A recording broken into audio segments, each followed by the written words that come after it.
What if I told you there are gay movies out there where nobody dies, nobody gets dumped in the final act, and the couple actually ends up together? Happy, in love, and smiling. Sounds too good to be true, right? Well, today we're counting down 15 gay movies with genuinely happy endings that you absolutely need to watch in 2026. Stick around, because number 7 is a masterpiece most people have completely forgotten about. Number 1, Red, White, and Royal Blue. People I date don't interest me, and the people who interest me, I can't date. Oh my God, Henry, I have no idea what you're talking about. Christ, you're as thick as it gets. We're kicking things off with a movie that broke the internet when it dropped. Red, White, and Royal Blue follows Alex Claremont Diaz, the first son of the United States who can't stand Prince Henry of England.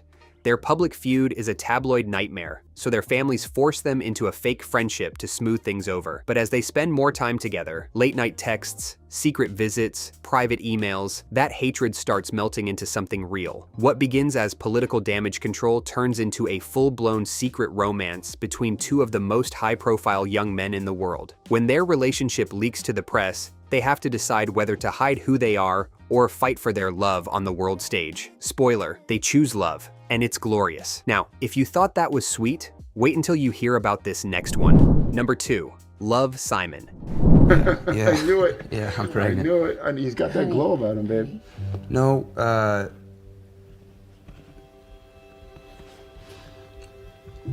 no, I'm gay. Honey. Simon Spear is a pretty typical high school kid. Good friends, loving family, decent grades. But he's got one huge secret. He's gay, and he hasn't told a soul. When he starts anonymously emailing another closeted student at his school who goes by the name Blue, Simon finally feels like someone understands him. The problem is, a classmate discovers the emails and starts blackmailing him, threatening to out Simon unless he helps him get a date. Simon is caught in a web of lies, trying to protect his secret, figure out who Blue really is, and keep his friendships from falling apart. Everything comes crashing down when Simon is outed publicly online.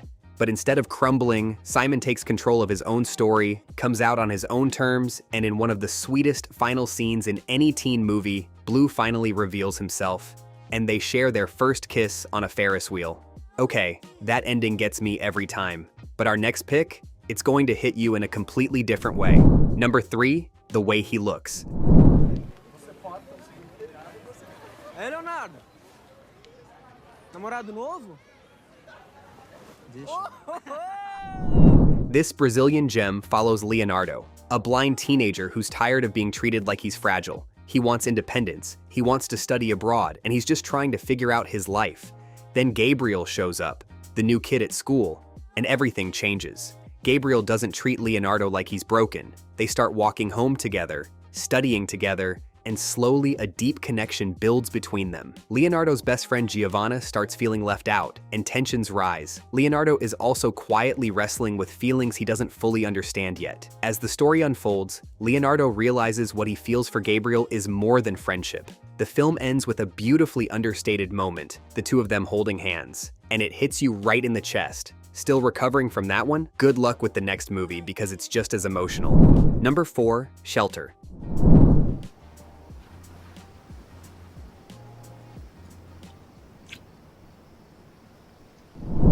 Zach is a young artist in a California beach town who has given up everything, his dreams, his art school plans, to take care of his nephew and hold his messy family together. He's stuck, going nowhere, until his best friend's older brother Sean comes back to town. Sean is a writer, he surfs, and he sees something in Zach that nobody else does. They start spending time together, hitting the waves, and Zach begins painting again. Naturally, things between them get romantic, and Zach is forced to confront a version of himself he's been hiding. His family doesn't make it easy. His sister is a train wreck and his father is no help. But Zach eventually learns that taking care of everyone else doesn't mean he has to abandon himself. He and Sean end up together, raising his nephew, and it's one of the most satisfying endings you'll find. All right, let's take it across the pond for our next pick. And trust me, this one's a classic. Number 5, Beautiful Thing.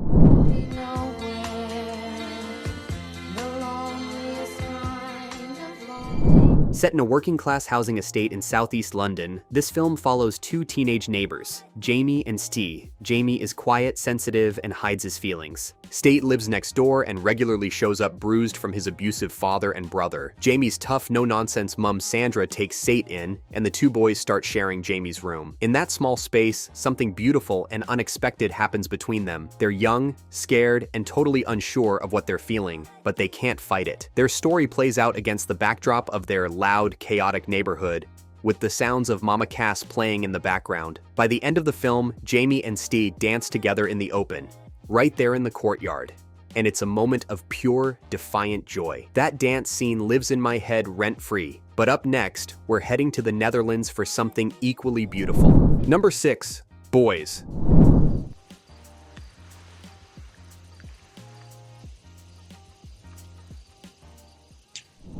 This Dutch film is short, sweet, and absolutely heartwarming.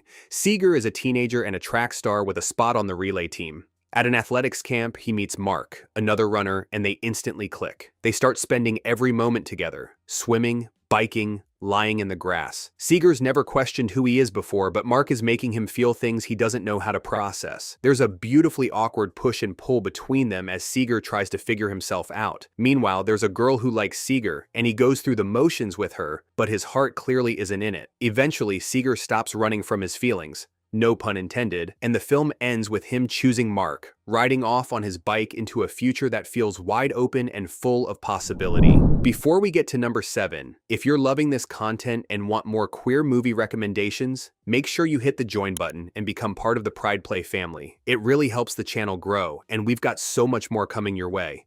Now, remember when I said number 7 is a masterpiece? I wasn't exaggerating. Number 7, Maurice.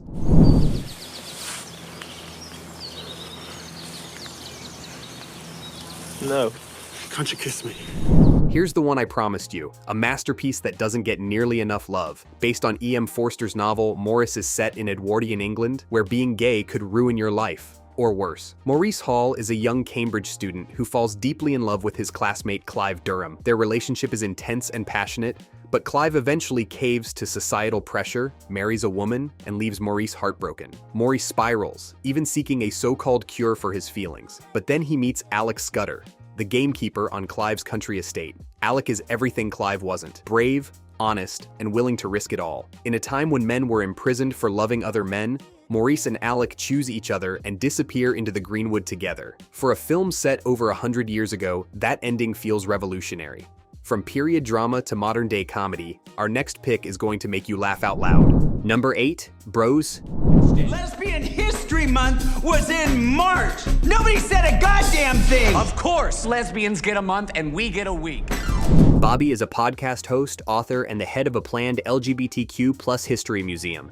He's proudly out, fiercely independent, and absolutely allergic to commitment. Then he meets Aaron, a big, masculine, seemingly straight-passing lawyer who also happens to be emotionally unavailable. They're a disaster together. Both of them are terrified of vulnerability. Both of them self-sabotage constantly, and their relationship is a hilarious, messy, painfully relatable push and pull. Bobby overthinks everything. Aaron undercommunicates everything. They break up, they make up, they say the wrong thing at the worst time. But underneath all the chaos, there's real love.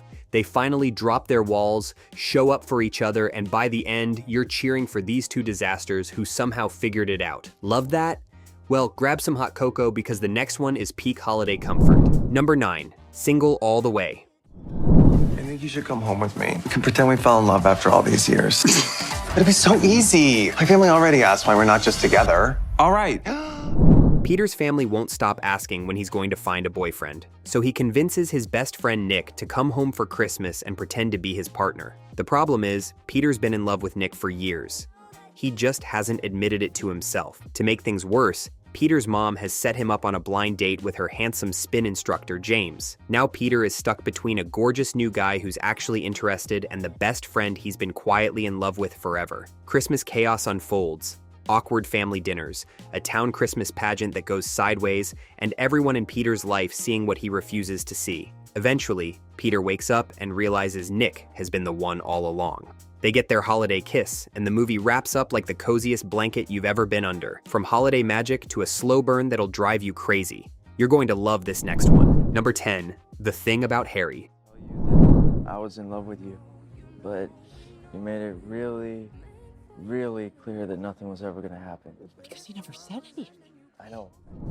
Sam has hated Harry since high school. Harry was the popular jock, Sam was the openly gay kid who got picked on, and they were basically enemies. Fast forward a few years, they end up sharing a ride home for a friend's engagement party, and surprise, Harry has come out as bisexual. Sam is thrown. They end up stuck together for the night, and against every instinct, they start connecting. Over the course of 2 years and a series of chance encounters, New Year's Eve parties, random run-ins, a lot of unresolved tension, they keep circling each other. Sam dates someone else, Harry dates someone else, but it's obvious to everyone around them that they belong together. Finally, after 2 years of near misses, they stop fighting it and end up exactly where they should be, together. All right, we're going old school for the next one. Back to the 90s, baby. Number 11, Trick. Two are roommates? No. But we're very close. I even take care of his dog, Trixie.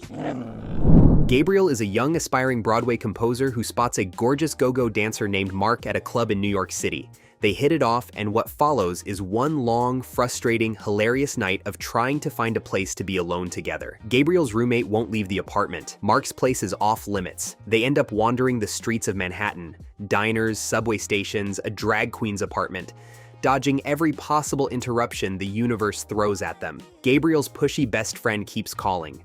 Mark keeps almost slipping away. It's sweet, it's funny, and the chemistry between them keeps you rooting for them to just get 5 minutes of peace. By the end of the night, they finally get their moment, and it's the start of something real. That was a wild ride through New York. But the next film, it's gonna take you on a much deeper journey. Number 12, Latter Days.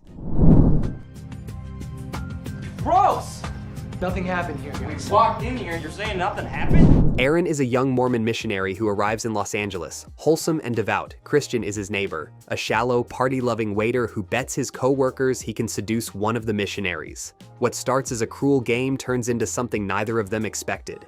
As Christian spends time with Aaron, he begins to genuinely care. Aaron, meanwhile, is struggling with feelings that go against everything he's been taught. They fall for each other, and when Aaron's church leaders find out, the consequences are devastating. He's sent away, subjected to so-called conversion therapy, and completely cut off. Christian is wrecked with guilt. But the story doesn't end there. Aaron survives, reclaims his life, and finds his way back to Christian. And the ending gives you the catharsis the entire film earns. After all that intensity, the next movie is like a warm hug you didn't know you needed. Number 13, Big Eden. He's in the hospital. And you won't wait 24 hours? I'll charter you a plane. I don't want to be an orphan.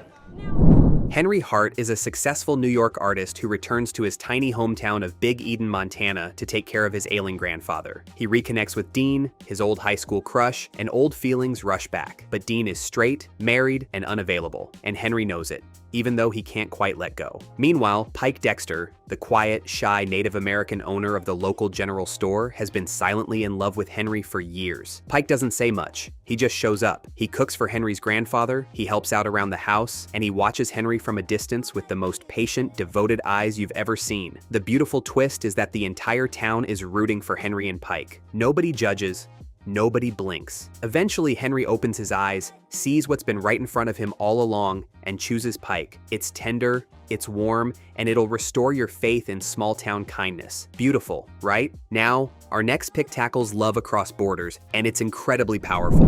Number 14, Just Friends.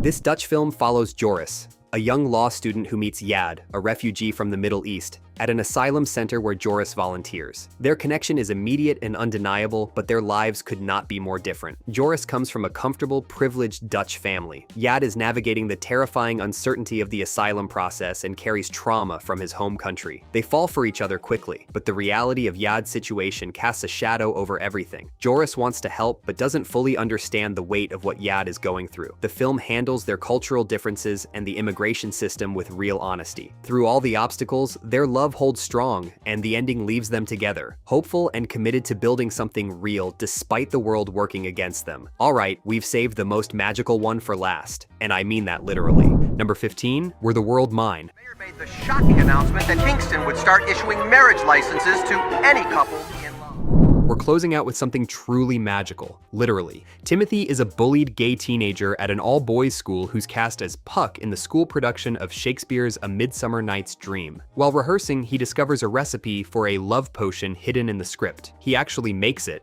and it works. Timothy starts using the potion to make the straight guys in town fall in love with each other, turning the entire community upside down. The school bully suddenly can't keep his hands off another guy. The rugby team is in chaos. The whole town is flipped on its head. But through the madness, Timothy also wins the heart of Jonathan, his rugby-playing crush. The potion eventually wears off, but the love between Timothy and Jonathan is real. No magic needed. It's campy, it's musical, it's wild, and it ends with the kind of joy that makes you want to dance. And those are 15 gay movies with happy endings to brighten up your 2026. If we missed one of your favorites, drop it in the comments. We love hearing your recommendations. Thanks for watching, and we'll see you in the next one.